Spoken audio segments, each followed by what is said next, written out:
terus mencari bagaimana KIBT ini sendiri. Ini kan produk kita, ini kekuatan kita. Belum ada. Justru kemarin saya itu zoom hari apa ya dengan Ustadz Nana, tim bahwa KIBT ini itu menjadi sebuah kebanggaan harusnya buat kita. Kita nggak boleh mundur. Karena apa? Itu kekuatan buat kita. Tidak ada semuanya yang menggunakan kecuali Hidayatullah. Walaupun dalam tanda kutip Hidayatullah belum, istilahnya belum nggak percaya diri ketika ingin menyampaikan KIBT. Ada yang seperti itu. Tapi yang perlu dipahami adalah kita harus bersyukur dengan adanya kurikulum integral berbasis tauhid yang sebenarnya adalah yang kita sudah berikan ke teman-teman. 2 modul itu diramu secara sedemikian rupa supaya apa? Teman-teman tidak terlalu istilahnya capek ya, tidak terlalu pusing karena sekarang ada ya mungkin masih ada yang menggunakan kurikulum 2013, ada yang sudah menggunakan kurikulum Merdeka, ada yang memang sudah menggunakan kurikulum KIBT. Nah, kita ramu sedemikian rupa sehingga menghasilkan modul yang sudah kita berikan. Dan ternyata dengan pelatihan yang 2 kali di Jogja dan di Surabaya itu kita evaluasi kembali. Oh, ternyata tidak cukup. Ternyata tidak cukup dengan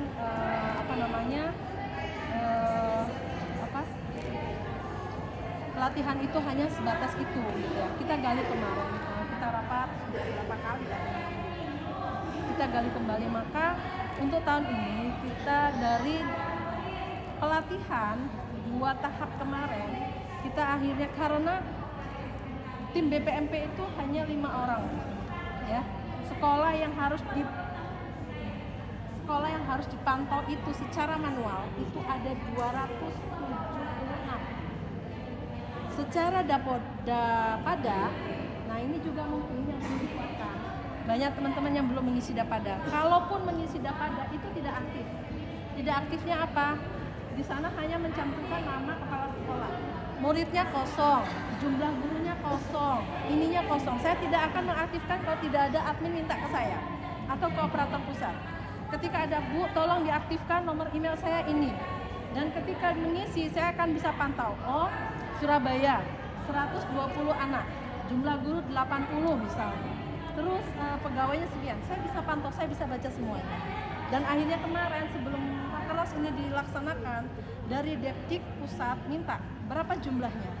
Saya hanya bisa memberikan data itu karena memang semuanya belum bisa masuk ke Dapada. Walaupun masih ada 187 yang sudah masuk Dapada, mungkin hanya 100 yang aktif, yang sudah diaktifkan ya, sudah diaktifkan. Karena apa? Ini kita nanti dengan Sistahid itu nanti akan terhubung semuanya. Jadi itu semuanya akan berkesinambungan. Nah, dan kemarin setelah dengan data yang sekian, akhirnya kami dari tim BPMP dari 135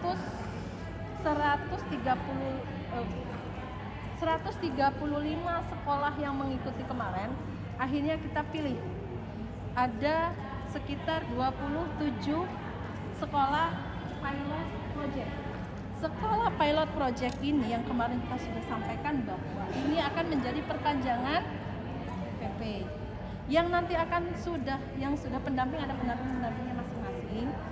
Dan memang dari pendamping ini nanti terus akan mengarahkan. Maka dimohon untuk yang sudah masuk ke grup wilayah pendampingan PAUD aktif. Saya itu kalau nanya cuman dijawab udah, nggak ada apa gitu ya, mau memancing ya sesuai pertanyaan, sesuai dengan jawaban gitu, jadi nggak ada apa gitu. Oh ya sudah, memang seperti itu mungkin awalnya. Dan setelah dari pendampingan itu nanti akan muncul lagi sekolah yang akan kita tunjuk untuk menjadi tadi teman-teman yang sudah ikut pelatihan mempunyai kewajiban untuk menyampaikan itu materi supaya apa? Rata semua. Kalau mengandalkan dari Depdik Depdik saya sendiri mengurusin 200 sekian. Nggak mungkin saya terbang hari ini satu hari itu ya, nggak mungkin. Tim BPMP, kita bentuk tim BPMP. Tim BPMP juga 5, nggak mungkin juga harus terjun ke setiap wilayah, ya kan? Akhirnya kita dari tim BPMP maju lagi, ya. Maju lagi kita bentuk yang tadi 27 pilot project. Pilot project berkewajiban setiap satu sekolah mendampingi 2, ya kan? Berapa sekolah yang ada di sana? Ayo diindikan. Sekolah 2 yang menjadi tanggung jawabnya. Nah, dari 2 saat ini kita akan melaksanakan ini programnya program yang kami lakukan itu adalah insya Allah nanti kami akan melakukan pendampingan, tim BP akan melakukan pendampingan untuk sekolah yang sudah ditunjuk, dan kita akan melakukan, benar nggak sih KIBT ini dilakukan di sekolah? Kita akan supervisi. Lanjutnya setelah ini kita akan melakukan program supervisi. Jadi sekolah-sekolah nanti yang akan diumumkan bersiap-siap. Kita sudah memberikan materi yang kemarin sudah diberikan dua pelatihan itu. Kita selanjutnya akan melakukan supervisi. Supervisi nggak bisa dilakukan secara semuanya. Jadi akan kita pilih ada beberapa sekolah yang kita akan langsung terjun langsung. Tim BPMP akan terjun langsung nanti ke daerah siapa yang ditunjuk sesuai dengan pendampingannya masing-masing. Dan tadi betul kami juga mengkaji bahwa untuk bisa memahami kurikulum integral berbasis tauhid tidak bisa hanya di pelatihan, tidak hanya di webinar. Maka kami kemarin mencoba ini harus konsisten. Jadi webinar insya Allah akan kita lakukan kembali. Kalau di parenting wali murid tadi yang menjadi program turunan itu 4 kali, kalau 4 kali 2 kali kita akan melakukan. Dan kurikulum itu 6 kali, ya. Jadi nanti akan ada yang untuk guru itu kita akan untuk guru dan kepala sekolah kita akan webinar. Mulai nanti setelah selesai kegiatan ini. Jadi insya Allah tadi yang diinginkan insya Allah sudah kita programkan. Jadi ada webinar untuk pemahaman KIBT, ya, pemahaman KIBT. Karena apa? Memang tidak semuanya, ya itu tadi terasa berat, terasa ya Allah kok enak ya dengan kurikulum Diknas gitu ya. Sebenarnya kurikulum kita kemarin, modul kita kemarin itu kita sudah kemas sedemikian rupa ya, Bu Fat. Itu sudah sebenarnya kita yang penting kalau di Diknas tadi apa yang disampaikan ke Diknas kita kerjakan. Ketika turun di lapangan kita bisa menjelaskan dengan tidak mengubah.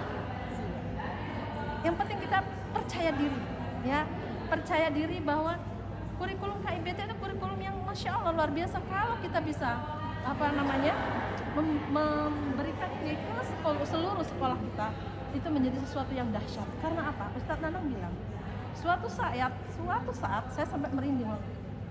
Suatu saat kurikulum KIBT tidak hanya untuk hidayatullah. Seluruh sekolah yang ada di Indonesia gunakan KIBT. Siapa awalnya? Kita. Ayo kita berjuang sama-sama. Jadi ada semangat itu dari Depdik pusat ya, maksudnya dari bapak-bapak. Ayo sekarang di pusat sendiri itu sedang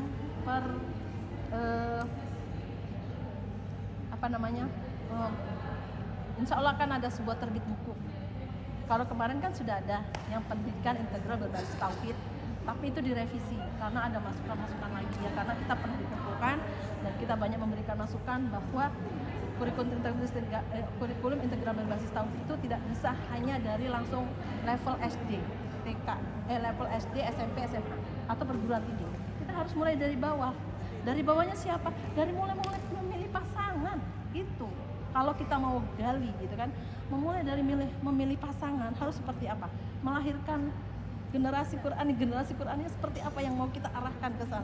Nah, itu banyak masukan-masukan kita dari baik itu dari MP kemarin kita semua tiga unsur itu dikumpulkan semuanya. Setelah itu sudah berapa kali pertemuan itu akhirnya kita tidak diikutkan karena sudah membahas tentang sesuatu yang lebih fokus. Jadi kita insya Allah nanti akan ada itu yang bisa nanti menjadi panduan kita juga. Nah, untuk teman-teman yang masih ragu, masih belum menggunakan kurikulum yang tadi sentra, sebenarnya itu Masya Allah, sentra itu kan hanya tempat.